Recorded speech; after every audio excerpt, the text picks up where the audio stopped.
ভগবাননগর ডলুছড়া এলাকায় রাস্তাঘাট ও পানীয় জলের দাবিতে ফুঁসে উঠলেন স্থানীয়রা।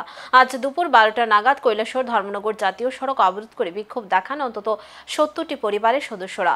অবরোধকারীদের অভিযোগ, গ্রামের ভেতরের রাস্তা দীর্ঘদিন ধরে ভেঙে পড়ে আছে। বারবার পঞ্চায়েত ও প্রশাসনের কাছে যাওয়া সত্ত্বেও কোনো সুরাহা হয়নি। সবচেয়ে বেশি ক্ষোভ এলাকার প্রধান নেহারুন বেগমের বিরুদ্ধে। স্থানীয়দের অভিযোগ, তিনি এলাকাবাসীর দুর্দিনে পাশে থাকেন না। অবস্থার এমনই দুর্বিষহ যে পানীয় জল সরবরাহকারী গাড়ি গ্রামের ভেতরে ঢুকতে পারে না, ফলে সরকারি জলের সুবিধা থেকেও বঞ্চিত হচ্ছেন সাধারণ মানুষ। ঘটনার খবর পেয়ে ঘটনাস্থলে ছুটে আসেন এডিসিএম মতিরঞ্জন দেববর্মা ও মহকুমা পুলিশ আধিকারিক জয়ন্ত কর্মকার। প্রশাসনের তরফে দ্রুত ব্যবস্থা গ্রহণের আশ্বাসে অবশেষে অবরোধ তুলে নেন বাসিন্দারা। তবে স্পষ্ট হুঁশিয়ারি, দ্রুত সমাধান না হলে ফের বৃহত্তর আন্দোলনে নামবেন তারা।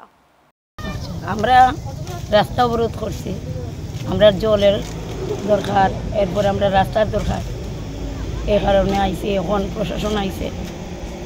এটা কোন জায়গা? এটা ভগবাননগর ডলুছড়া 4 নং ওয়ার্ড।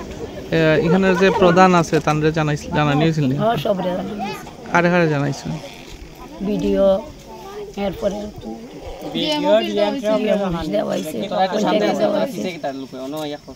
তারপরেও কোনো কাজ হয়েছে না?